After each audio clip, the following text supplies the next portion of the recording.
वो एक Chinese philosophy है जिनका मतलब होता है डू नथिंग। अब यहाँ पे डू नथिंग का मतलब ये नहीं है कि तुम लेज़ी हो जाओ या फिर आलसी हो जाओ। यहाँ पे बोला जा रहा है बिना मेहनत किए नेचर के फ्लो के साथ आगे बढ़ना। फॉर एग्जाम्पल, अगर आप किसी गिटारिस्ट को देखेंगे या फिर किसी पेंटर को देखेंगे तो देखकर पता लग जाता है कि कौन फोर्सफुली कर रहा है और कौन अपनी जान डाल के कर रहा है। अगर एक गिटारिस्ट अपनी जान डाल के कोई परफॉर्मेंस दे रहा है तब वो कॉन्शियसली अपने हाथों को या फिर अपने नोट को वो नोटिस नहीं करता। उनके दिमाग में क्लियर इमेज होती है और अपने फ्लो में परफॉर्मेंस देते हैं। सिमिलरली अगर किसी पेंटर को देखेंगे जो अपनी जान डाल के कोई परफॉर्मेंस दे रहा है, ना तो वो अपने हाथों को देखते हैं या फिर अपने प्रयास को देखते हैं। उनके दिमाग में क्लियर विजन होती है और किसी भी हाल में पेपर पे उतरना है। और ये दोनों काम करते समय वो ज़्यादा मेहनत नहीं करते और ऐसे काम को कहते हैं द एफर्टलेस एक्शन। और एक एग्जाम्पल लिया जा सकता है, जैसे किसी घटना को अगर याद करना है तो फिर नेचुरली उस काम को कैसे करें बिना एफर्ट दिए। हमारा ब्रेन हमेशा टेक्स्ट से ज़्यादा इमेज को ज़्यादा याद रखते हैं। अगर उस घटना को टेक्स्ट में ना पढ़ के अगर इमेज की तरह एक स्टोरी के फॉर्म में या फिर एक इमेज के फॉर्म में अगर याद रखी जाए तो फिर ज़्यादा याद रहते हैं। इसे याद रखने का जो पर्पस है वो यहाँ पे फुलफिल हो रहा है और बिना एफर्ट के भी हो रहा है। लेकिन किसी भी काम में मास्टरी हासिल करने के लिए उस काम को हर एक दिन करना पड़ता है, प्रैक्टिस की ज़रूरत होती है, तब जाके एक कॉम्पिटेंस डेवलप होता है। और हर किसी इंपॉर्टेंट काम में वर्क और पेशेंस की ज़रूरत होती है, उसके साथ साथ कुछ हद तक मेहनत की भी ज़रूरत होती है।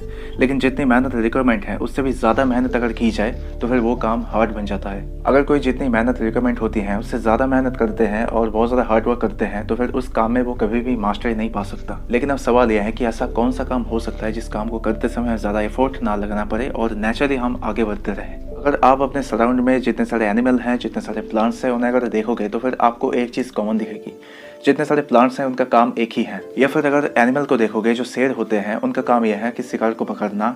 या फिर दूसरे किसी एनिमल को देखोगे वो एक ही प्रकार के काम करते हैं। अलग अलग स्पीसीज के लिए अलग अलग काम निर्धारित पहले से होता है और उसी काम को करते हुए वो अपने फुलेस्ट पोटेंशियल तक पहुंच चुके हैं, क्योंकि नेचर ने उन्हें इस तरह से बनाया है ताकि वो दूसरा और कोई काम ना कर सके। और वो अपने फुलेस्ट पोटेंशियल तक इसलिए पहुंच पाए हैं क्योंकि वो नेचर के फ्लो में थे। लेकिन इंसान के लिए थोड़ा सा अलग हो जाता है, क्योंकि इंसान के लिए सिर्फ सवाल सर्वाइव करने का नहीं है, इसके साथ और भी बहुत कुछ चीज़ें हैं। क्योंकि इंसान बहुत कुछ काम कर सकता है, इसलिए इसी वजह से हर एक इंसान यूनिक है। और इंसान के पास इतने सारे ऑप्शंस होने के कारण वो हमेशा एक कन्फ्यूजन स्टेट में रहते हैं कि ऐसा कौन सा काम किया जाए जिस काम को करते हैं वो नेचुरली बिल्ड हो सके। दूसरे जीव के लिए ये प्रॉब्लम नहीं है, क्योंकि उनके पास एक ही काम है और उस काम को ही करना है। और इसलिए हर एक इंसान को अपने जीवन काल में बहुत कुछ काम से फैमिलियर होना है ताकि वो उनमें से एक काम वो चूज़ कर सके जिस काम में वो बहुत ज़्यादा बेहतर है और नेचुरली वो आगे बढ़ सकते हैं। जितने ज़्यादा वो काम करते जाएंगे, जितनी अधिक वो नॉलेज एकत्रित कर लेंगे, उतनी ही पॉसिबिलिटी बढ़ जाती है कुछ ऐसा काम पाने का जिनके साथ अपनी सोल कनेक्टेड हो जाए। ऐसा काम ना पाने का सबसे बिगेस्ट रीज़न ये है कि बचपन से हमें ये मोटिवेशन दी जाती है, तुम अगर ये हार्ड वर्क करोगे तो फिर तुम्हें फ्यूचर में ये चीज़ मिलेगी।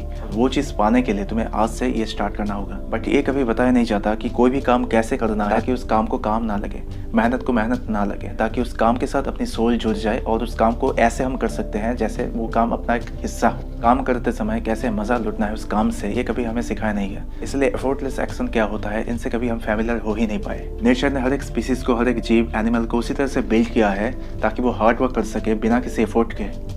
और ये रूल इंसान पर भी अप्लाई होता है। इंसान के पास भी वही पोटेंशियल है ताकि वो भी हार्ड वर्क कर सके बिना किसी मेहनत के। लेकिन इंसान हमेशा चूज़ करता है कुछ ऐसा रास्ता जिससे हमेशा प्लेजर मिले, और ये रास्ता इंसान खुद इन्वेंट किए हैं। और इसलिए हम एक नेचुरल स्टेट ऑफ बीइंग से कम्प्लेक्स जोन में पहुंच चुके हैं, जिससे हर एक छोटी सी मेहनत भी हमें पहाड़ समान लगता है। और उन सारी पॉसिबिलिटीज़ को हम डिनाई करते आए हैं जो पॉसिबिलिटीज से हम और भी ज़्यादा स्ट्रांग हो सकते थे। और ग्रोथ का रास्ता ना चुनने पर बर्बादी का रास्ता हमें चुन लिया है। अगर आप किसी पौधे को वृक्ष बनते हुए देखोगे तो फिर नोटिस करोगे कि वो पौधा अपने पूरे जीवन काल में बहुत सारी परेशानियां झेलता है, बहुत सारे संघर्ष वो करता है। और यही एकमात्र रास्ता होता है ग्रो करने का, कि वो नेचर के फ्लो को अपना लेते हैं और बिना किसी मेहनत के बढ़ते हैं।